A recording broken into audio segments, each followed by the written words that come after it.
اللہ ہی سب کراتا ہے. ایک ذرہ بھی اللہ کی مرضی کے بغیر موو نہیں کر سکتا. پتا تو بڑی چیز ہے, ایک ذرہ بھی نہیں موو کر سکتا. فیس بک پہ ایک میسج ڈالا اور اس میں اس نے یہ کہا کہ میرے پاس کھانے کو اناج نہیں ہے, اور آخری بار پتہ نہیں میں نے کب کھانا کھایا تھا یا جو بھی, اور میرا بھائی جو ہے وہ 8ویں دفعہ عمرہ کرنے جا رہا ہے. ہم بہت سے رشتوں کی بات کرتے ہیں کہ ساس نے بہو کے ساتھ ایسا کر دیا تو فلانے نے ایسا کر دیا, ڈھمکانے نے ایسا کر دیا, لیکن ہم اس بارے میں بات نہیں کرتے کہ بھائی بہنوں کے ساتھ کیا کر جاتے ہیں, بھابیاں اپنی نندوں کے ساتھ کیا کر جاتی ہیں. اس طرح کے بے تحاشا قصے ہیں. ابھی میں بات کروں گی بھائیوں کی. جو بھائی ہوتے ہیں اللہ میاں ان کو ضامن بنا کے بھیجتا ہے بہنوں کا. ان کا کام ہوتا ہے کہ وہ اپنی بہنوں کو پروٹیکٹ کریں, ان کا خیال رکھیں, ان سے محبت سے پیش آئیں, ان کو کسی قسم کا نقصان نہ ہونے دیں. لیکن ہمارے معاشرے میں اتنے ایسے کیسز ہیں جہاں بھائیوں نے, بھابھیوں نے, اسپیشلی زیادہ تر جو کیسز ہیں وہ یہ ہیں کہ جب شادیاں ہو جاتی ہیں تو وہ ایک ڈفرینٹ پرسنالٹی بن جاتے ہیں. وہ پھر بالکل بہنوں کو نہیں پوچھتے. اور میں اتنے لوگوں کو جانتی ہوں جنہوں نے مجھ سے باتیں شیئر کی اور میرے پاس اتنی سٹوریز آ رہی ہیں. لیکن اس وقت جو میں بات کر رہی ہوں اس خبر کی کر رہی ہوں جو کہ بلوچستان میں پیش آیا, ایک اندھوناک, خوفناک, دل دہلا دینے والا واقعہ. بلوچستان کا ایک علاقہ ہے جو وہاں کی رہائشی ایک خاتون جس کا نام مسرت تھا, وہ بیچاری بڑی مفلسی کی حال میں رہ رہی تھی. اچھا, یہ جو مسرت تھی اس کا جو بھائی تھا وہ 8ویں بار عمرے پہ جا رہا تھا.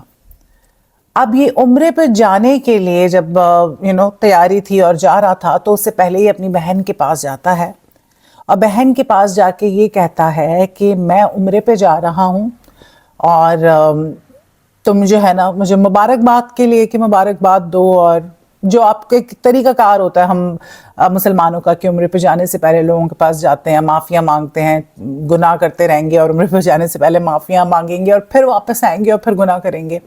تو اسی طرح اپنی بہن کے پاس جاتا ہے اور اس سے کہتا ہے کہ میں عمرے پہ جا رہا ہوں تو مبارکباد دو.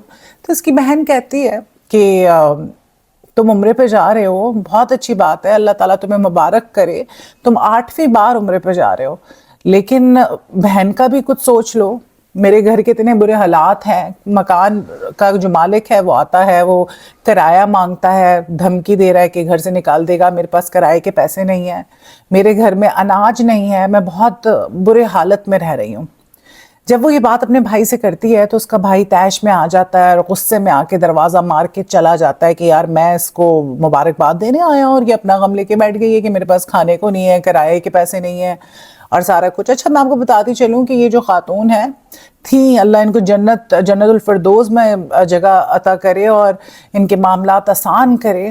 اور یہ جو خاتون تھیں انہوں نے یہ فلاحی کام بھی کرتی تھیں. دیکھیں, جس کے پاس پیسہ نہیں ہوتا اس کا اللہ نے اتنا ہی بڑا دل رکھا ہوتا ہے. یہ فلاحی کام بھی کرتی تھی, جو ان کے پاس پیسہ آتا تھا وہ لوگوں کی مدد بھی کرتی تھی اس سے. اچھا, اب یہ عمرے پہ چلا جاتا ہے بھائی اپنی بیگم کے ساتھ. جب یہ جاتا ہے عمرے پہ تو یہ جو مسرت بیوی تھیں, یہ جو ہے نا بعض اوقات آپ کا زخم اتنا گہرا ہوتا ہے کہ آپ پوری زندگی ناانصافیاں برداشت کرتے ہیں لوگوں کی, پھر ایٹ ون پوائنٹ آپ سے رہا نہیں جاتا. آپ انزائٹی میں ہوتے ہیں, آپ اتنے ڈپریشن میں آ جاتے ہیں کہ آپ پھر بول پڑتے ہیں. جیسے مسرت نے بولا, شکوہ کیا بھائی سے, اپنوں سے ہی شکوہ کرتے ہیں. اب بہن بھوکی مر رہی ہے, گھر کا کرایہ نہیں ہے اور عمرہ کرنے جا رہا ہے. اب یہاں پہ لوگ بولیں گے, ہم لوگ کہا یہ جاتا ہے کہ اللہ ہی بلاتا ہے, اللہ ہی سب کراتا ہے. ایک ذرہ بھی اللہ کی مرضی کے بغیر موو نہیں کر سکتا. پتا تو بڑی چیز ہے, ایک ذرہ بھی نہیں موو کر سکتا. اللہ ہی بلاتا ہے, لیکن اللہ کیا سارے نیک لوگوں کو بلاتا ہے؟ اتنے کرپٹ سیاستدان, میں پرسنلی ایسے کرپٹ لوگوں کو جانتی ہوں جو عمرے پہ جاتے رہتے ہیں, آتے ہیں پھر کرپشن کرتے ہیں, پھر عمرے پہ جاتے رہتے ہیں. تو اس سے نیک ہونے کا تو کوئی تعلق نہیں ہے. اور کچھ لوگوں نے تو یہ بنایا ہوا ہے کہ بس عمرے پہ جانا ہے, لوگوں کو دکھانا ہے, یا تو شو بازی ہے, کیا ہے. ٹھیک ہے, تو خیر میں اس کے بارے میں بات نہیں کروں گی. کہا یہ جاتا ہے کہ اللہ جس کو بلا لے, لیکن اللہ نے یہ نہیں کہا کہ حقوق العباد جو ہیں ان کی کتنی اہمیت ہے. اللہ نے حقوق العباد کے بارے میں کیا کچھ کہا یہ ہم نہیں جانتے، بس ہم وہی چند باتیں جانتے ہیں جو ہمیں مولویوں نے بتا دی ہیں، لیکن ہم نے کبھی اس کتاب کو کھول کے نہیں دیکھا، ٹھیک ہے؟ ہم دوسروں کو جج کرتے ہیں، سر پہ دوپٹہ نہیں لیا ہوا، ٹھیک ہے، اور کوئی اچھی بات کرتا ہے آپ اس کو آ کے ٹرول کرنے لگ جاتے ہیں، لیکن آپ نے خود کتنی نالج حاصل کی ہے؟ آپ نے کبھی قرآن کھول کے پڑھا؟ آپ نے حدیثیں پڑھی، صحیح بخاری پڑھی، آپ نے مسلم شریف پڑھی کہ اس میں کیا لکھا ہوا ہے، کہ آپ کو پتہ چلے کہ بھائی کس چیز کا کتنا گناہ ہے، کس چیز کی معافی مل جائے گی، کس کی نہیں ملے گی۔ یہ ہم مسلمانوں کا حال ہے ہمارے، اور اسپیشلی پاکستان میں۔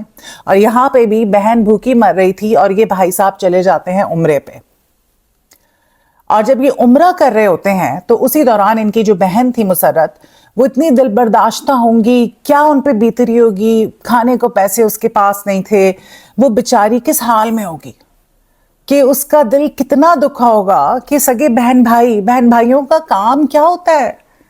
ایک دوسرے کو سپورٹ کرنا۔ لیکن وہی والی باتیں کہتے ہیں کہ قیامت کے نزدیک جو ہے وہ اتنی نفسا نفسی ہو جائے گی، جو کہ ہوئی بھی ہے، پرواہ ہی نہیں بہن بھائیوں کی ایک دوسرے کی، ٹھیک ہے؟ سب اپنے اس میں لگے ہوئے ہیں، یہ ہمارا کپڑا میک اپ یہ چیزیں ہو جائیں پوری، اپنا گھر کا کر لیں، اپنے بچوں کا کر لیں، کسی کو نہیں یہ ہوش کہ پڑوس میں اگلے کے کیا چل رہا ہے، وہ بھوکا تو نہیں سو رہا، وہ پریشان تو نہیں ہے، نہ پڑوسیوں کے حقوق نہ انسانوں کے حقوق، ہر انسان دوسرے انسان کے ساتھ برا کر رہا ہے۔ اور یہاں پہ بھی ایسا ہی ہوا، یہ مسرت بیوی نے دل برداشتہ ہو کے کس تکلیف کے عالم میں، جب انسان کے پیٹ میں روٹی نہیں جا رہی ہوگی، ٹھیک ہے، جب کھانے کو نہیں ہوگا، جب ڈیلی آپ کا مالک مکان آ کے آپ کو یہ کہہ رہا ہوگا کہ جی کرایہ دو اور آپ کے پاس کرایہ نہیں ہوگا، تو وہ کس بیچاری حالت میں ہوگی بندی۔ اس نے فیس بک پہ ایک میسج ڈالا اور اس میں اس نے یہ کہا کہ میرے پاس کھانے کو اناج نہیں ہے، اور آخری بار پتہ نہیں میں نے کب کھانا کھایا تھا یا جو بھی، اور میرا بھائی جو ہے وہ 8ویں دفعہ عمرہ کرنے جا رہا ہے، اللہ تعالیٰ اس کا عمرہ قبول کرے۔ اچھا، اب ظاہر سی بات ہے فیس بک پہ کسی نے بھیج دیا ہوگا بھائی کو میسج، یا وہ کنیکٹڈ ہوں گے، تو یہ میسج اس کے بھائی نے جب وہ عمرے کی سعادت حاصل کر رہا تھا تو اس نے یہ میسج پڑھا۔ اب وہ میسج پڑھا، میسج پڑھنے کے بعد جو ہے وہ عمرہ ادا کر کے پاکستان واپس آ گیا۔ اب آگے ہوتا کچھ اس طرح سے ہے کہ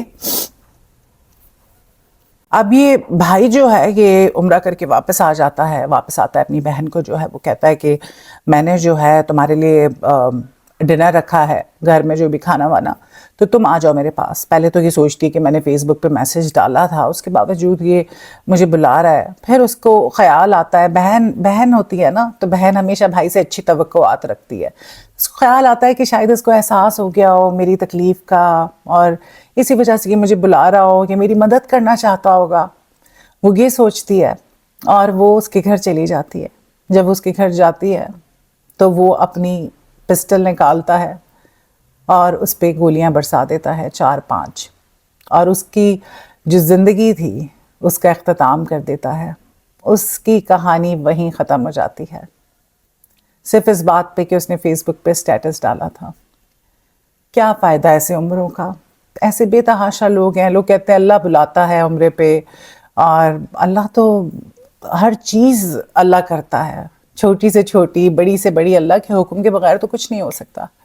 لیکن میں نے ایسے اتنے لوگ دیکھے ہیں جو عمرے پہ عمرے کر رہے ہوتے ہیں، حج کر رہے ہوتے ہیں، لیکن ان کے ارد گرد کے لوگ، ان کے فیملی کے لوگ ان سے تنگ ہوتے ہیں، وہ لوگوں کو اتنا ہرٹ کرتے ہیں، اتنا نقصان پہنچاتے ہیں۔ اس میں میں نے ایسے دیکھے ہیں کہ جو حافظ قرآن ہیں، عالم دین ہیں، ٹھیک ہے، 5 وقت کے نمازی ہیں، تو آج کل کے دور میں آپ یہ نہیں کہہ سکتے کہ کوئی نمازی پرہیزگار ہے تو وہ بہت اچھا انسان بھی ہوگا۔ نفسا نفسی کا دور ہے۔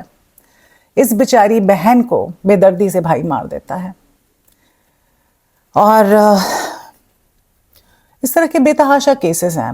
ہم ہمیشہ یہی بات کرتے ہیں کہ ساس نے بہو کے ساتھ کر دیا، تو اس طرح کی زیادتیوں کے بارے میں ہم بات کرتے ہیں، لیکن ہم یہ والی سٹوریز نہیں شیئر کرتے کہ بھائیوں نے بہنوں کو کیسے تباہ کیا، بھابھیوں نے اپنی نندوں کا گھر کیسے تباہ کیا، نندوں کو کیسے پریشان کیا۔ میرے پاس اتنی ساری سٹوریز آ رہی ہیں کیونکہ میں نے کہا تھا کہ میرے ساتھ اپنی سٹوریز شیئر کریں، جو چیز آپ لوگ چاہتے ہیں شیئر کرنا وہ کریں، تاکہ ہم سٹوریز بھی شیئر کریں، لوگوں کو بتائیں کہ کس طرح سے کسی کے ساتھ زیادتی ہو رہی ہے،